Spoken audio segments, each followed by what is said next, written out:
there's some researchers in a university in Oregon, I think. They have been able to have a breakthrough where they can generate human eggs. They have done a proof of concept for viable embryos that have been made from skin cells. You guys are talking about how you're making a whole human being and you've not cured cancer yet. Think. Let's put your conspiracy hat on. Meta. Yeah. And their AI investments. This whole thing of them getting into debt. We all fall down on hard times. So whenever you're on Instagram, just watch that ad. Because, Meta is now going to debt to fund their AI endeavors.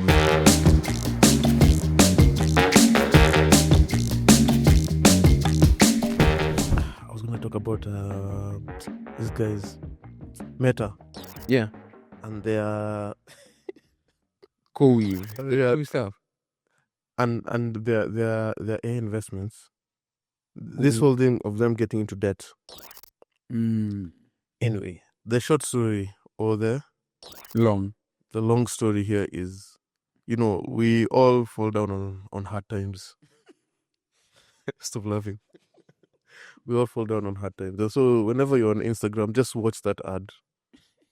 Create some conversions because Meta is now they're now going to debt to fund their AI endeavors, and it's kind of sad, but you're the only one who thinks this is okay. Well, there is hype, but there is substance.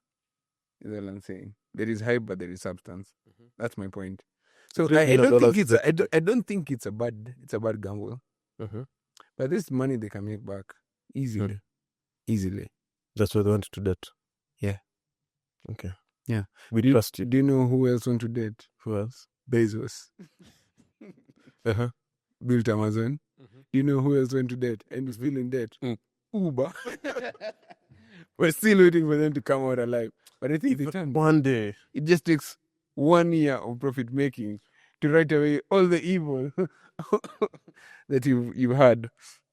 I was actually going to make something I wanted to pick your mind on, which is there's clearly a perception economy and a real economy. In this sense, if you say that Amazon or Uber have operated for all these years without ever making money, clearly there is an aspect to which the only thing that's keeping them alive is the perception of future revenue that they'll make. And I think I remember there was a video I was watching where someone was like not raising an alarm, but just introspecting on how the perception economy is now becoming much, much bigger than the real economy.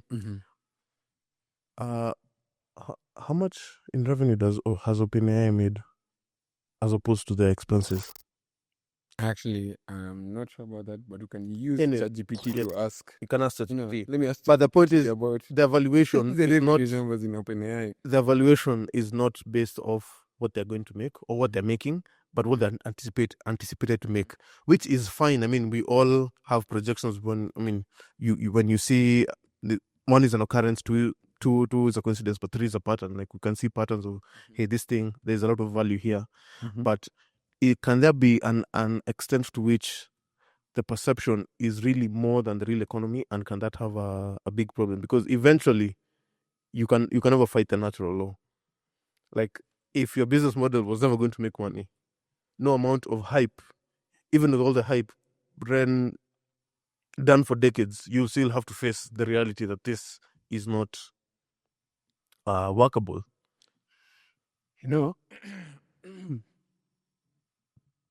You've touched on a couple of This is more philosophical. Yeah.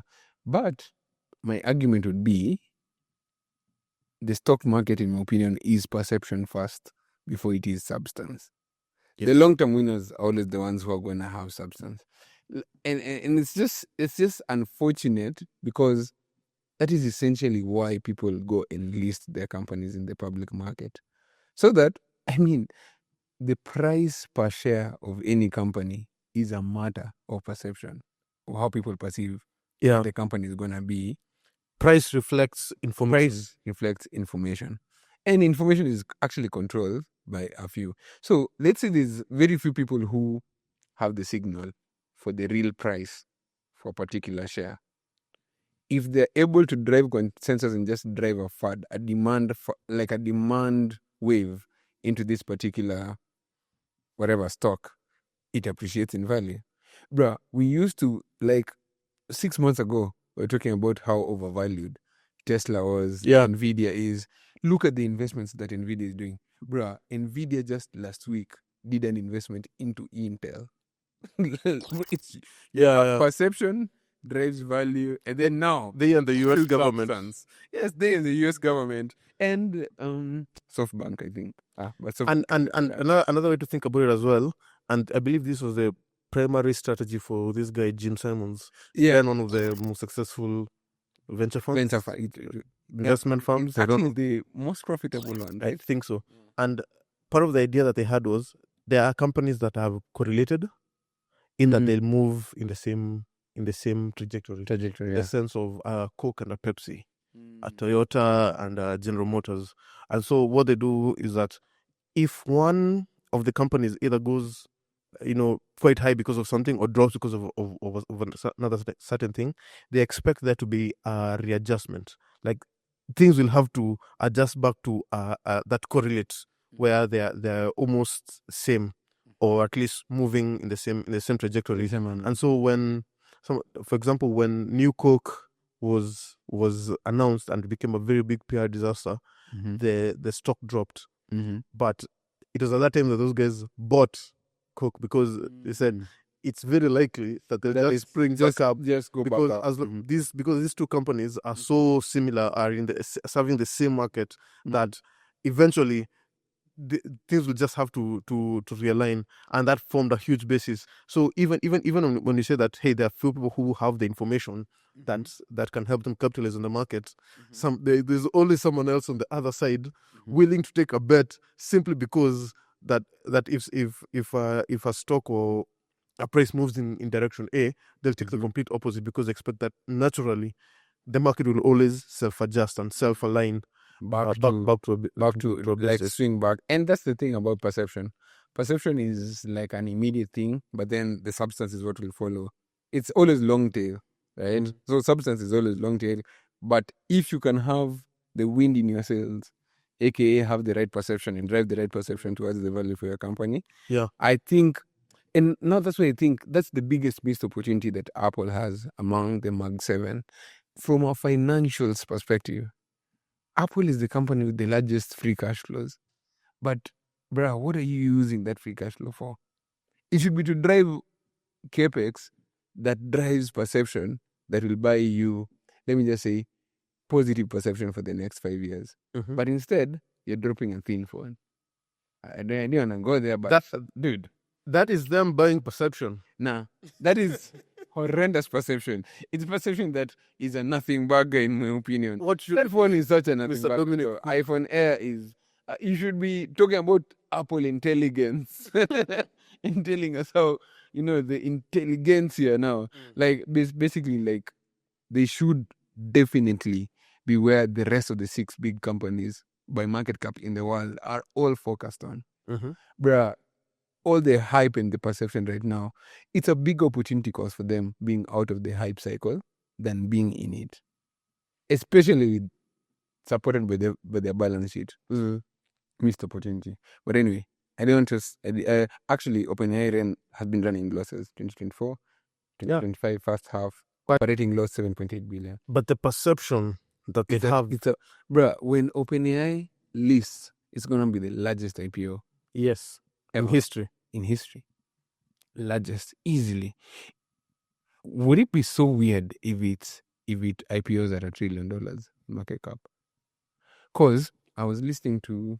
At this point, I think we'll just I think it will. I think anyway. If WeWork was going to IPO at 40B, then I don't see how... Bruh, 40B is literally... And they were not even worth it. I don't see how they might not do that. Yeah. Anyway, I had a final story. Interesting one. It's very different from our usual, very off-brand to what we're known for. But which is AI propaganda. Science. every once in a while, we have to not lie in this podcast and give scientific facts that I may just lie about right now because I am no scientist. It takes a lot of energy and time to find misinformation. Yeah. So we like to, but this is a quick one. Every once in a while, break into just something actually informative. I just wanted to end with some drama, but really just your opinion. My opinion. So there's some researchers in a university in Oregon, I think.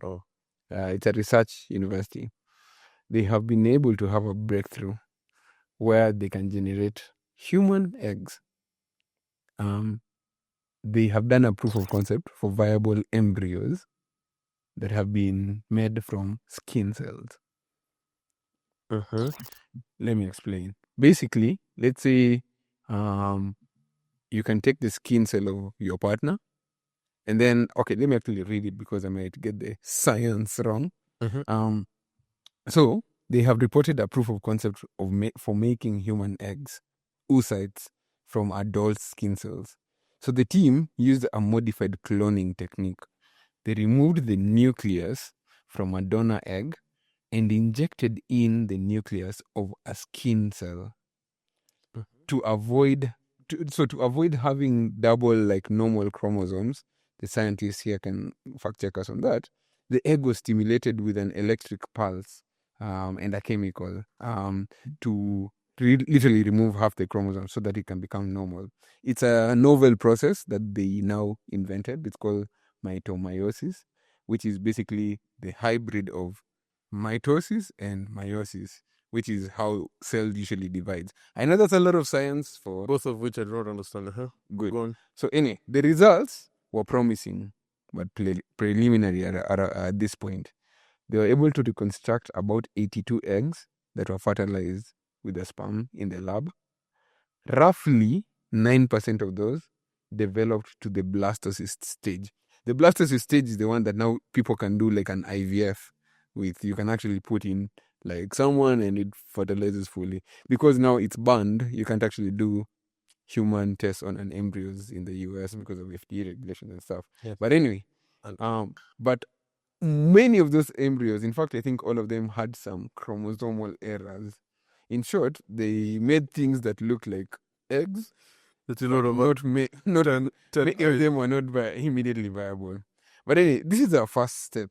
But essentially, it was a massive breakthrough in the scientific world that essentially proved that you could inherently, like even help women who've lost ovarian function be able to like get kids in older stage just from the skin cells to scrape a bit. Because now the original idea is you need a sperm and an egg from a male and female. Let me tell you what's even trippier. If this research is, it's like a decade away worth of work, but if it's taken to its ultimate end, it actually means even same-sex couples can have biological kids. Yeah, and I just wanted to leave you on that ethical concern. So it raises profound questions about reproductive autonomy, the way we used to think about. My default take is to first say hell no. Hell no, in the sense that my BS detector is through the roof right now. I will give you the facts, bro. I did not believe it. We also give people facts. That has not stopped us from being propaganda. First off, again, I'll just be honest. I think it is the nature of media to over sensationalize. I could be wrong. I am not a scientist. I agree, but and okay, and I the feeling that I've gotten over my 30 years of existence is, people just say scientists have been able to blah blah blah, and therefore this is coming. We are here. We can now make humans. We cannot do. My default is just not trust it. The first case of Huntington's disease was actually treated. This is a 15-year long tail class research. I agree with you. I agree with you a lot. So this, I agree with everything you're saying. except for everything you're saying. And from where I stand, yeah, I'm gonna wait for that 10 years and probably another 20. Before you see it. I'm very certain that's. I just don't trust it. Well, Especially biologists. I'm just gonna say this right now. Let me put the chemists and the physicists on one side. aside. Okay. This you biologists have been. You make some very, very bold claims. And then 10, 20 years, you guys are talking about how you're making a whole human being and you've not cured cancer yet. Think. Let's put your conspiracy hat on. Yeah. I just thought that was so interesting, man. The short. And very trippy. And to be honest, the other thing, replication crisis. What do you mean replication crisis? We need to see that being replicated by someone else. Oh, yeah. Yeah, I think they have released the paper. Social scientists, so let's wait. Biologists. I clump them in that one bucket where I just don't believe you. Biologists. Biologists. What about the I almost said Wuhan virus? Huh? COVID. Wasn't that made by again biologists? I mean, I'm putting them in this bucket. Hey, come on, bro. I'm just saying this. I thought was very interesting. I don't know. I think there's so much. I'm more bullish. I'm bullish on the case for things like infertility for this, but there is definitely a lot of societal. I think when they said that a few chromosomes were defective, I think they probably meant all. Actually, I mean 9% is a small number of 82. So yeah, I'm pretty sure that all of them. Let's wait and see. Yeah, but I'm just going on the record. You biologists, man. I just don't trust you guys. But I didn't want to get into the physics rabbit hole. If you are a biologist in our chat, which it's highly unlikely, our audience are very tech focused. But if you're a biologist, correct me if I'm wrong. But you guys are just we don't trust you, man. Just anyway, we'll wait and see. Bruh. We'll wait to 20 years and see. Actually, you know what? I think it would probably happen faster, but anyway, I'm always on some weird time. Let's wait and see. You're on biologist time. I'm on biologist time. I'm on a biological clock. Yeah, you and everyone else. Anyway, do let us know what you think. Yeah. Do you really believe you can scrape some of that skin off? Yeah, but imagine I suddenly have we're now getting t-shirt and I walk away because human beings are not turning into amoeba now. Let me start by saying you can now eat cockroaches. I do not have an say. I do not have an issue with biologists, but and that's the for problem. This particular case, going by the facts that have been reported from multiple sources, it is extremely preliminary. Someone ate bat soup. I know the whole world is locked down. Biologists say. But you know what? I don't trust you guys. Should you go there? You can go there. No. Revision is history. 2020, 2019. We see you. COVID. We have to investigate now. You guys need to tell us what happened. What actually happened? What happened? Now that we don't have any bans, any gags. Yeah, now that we've kind of healed, now is the time for you to just tell us. You've read that whole story. Mm-hmm. What did your mind say? No, my mind said to publish it, there must be proof of severe right? No, 9% out of 82. Again, I'll tell you that were viable. No. Here, you give your numbers. I'm talking about the facts of this particular situation here. Mm-hmm. So they had a 9% breakthrough. Although the separation thing that happened, the way they were doing the separation of the nucleus, they couldn't get everything right with that novel process that they came up with. Mm-hmm. Couldn't get them like many viable eggs.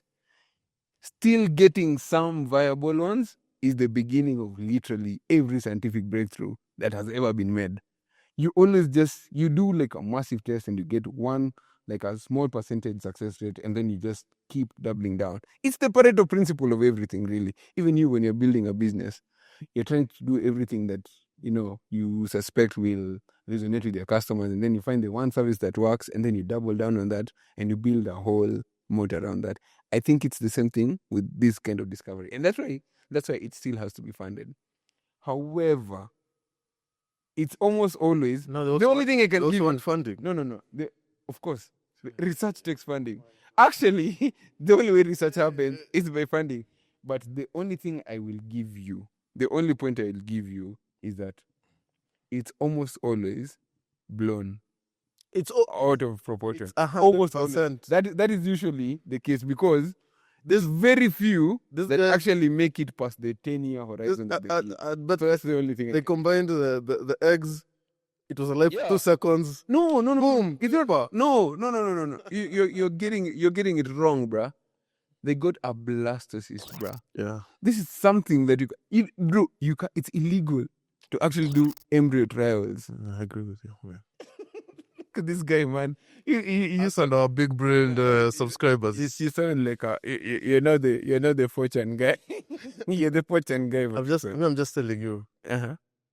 Since I was a child, I just keep hearing. But news upon scientists say. Scientists say. Now we can now transplant a human and a dog. Scientists say. Now I want to go down this road. I'm significantly triggered. Do you know about this company called Eli Lilly? Open your eyes, huh? Do you know about this company called Eli Lilly? Remember that name? What is it doing? Yes. It is a company over $670 billion worth of market cap. The biggest healthcare company. And they have made the most profitable drug. Ozempic. GLP-1. Ozempic. There you go. Uh-huh. When do you think Ozempic was first introduced into the market? I have no idea. Because everyone called it what you're calling it. Around 2008, bruh. Wait. Ozempic 14 years. Not by Novo Nordisk? Bruh. Eli Lilly, my guy. GLP-1. I think it's GLP-1. You can fact check me here or you can insert James Frank. But no way. We got you. This thing was frouted upon. It was even literally an oops discovery.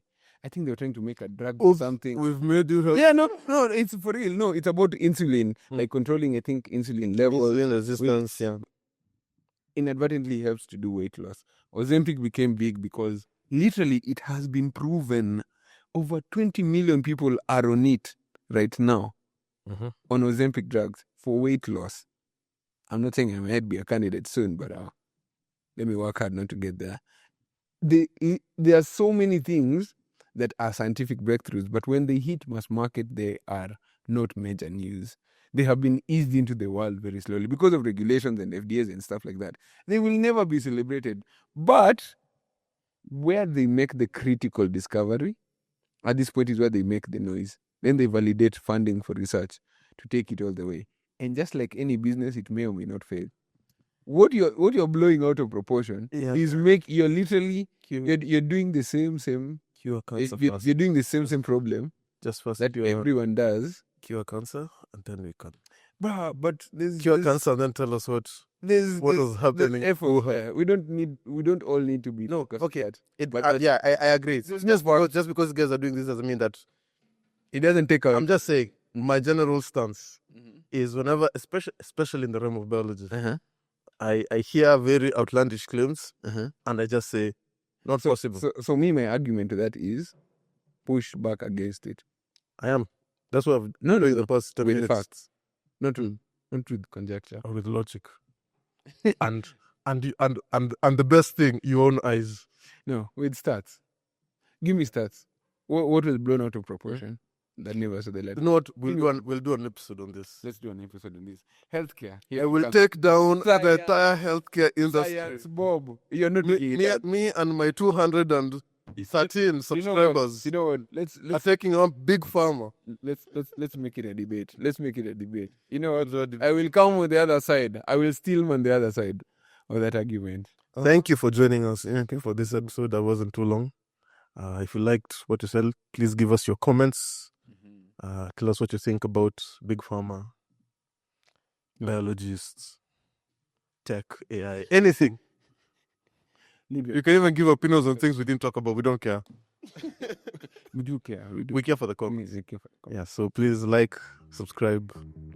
If you're hitting unsubscribe down, please remember to hit confirm, and we'll see you guys on the next one. Strong.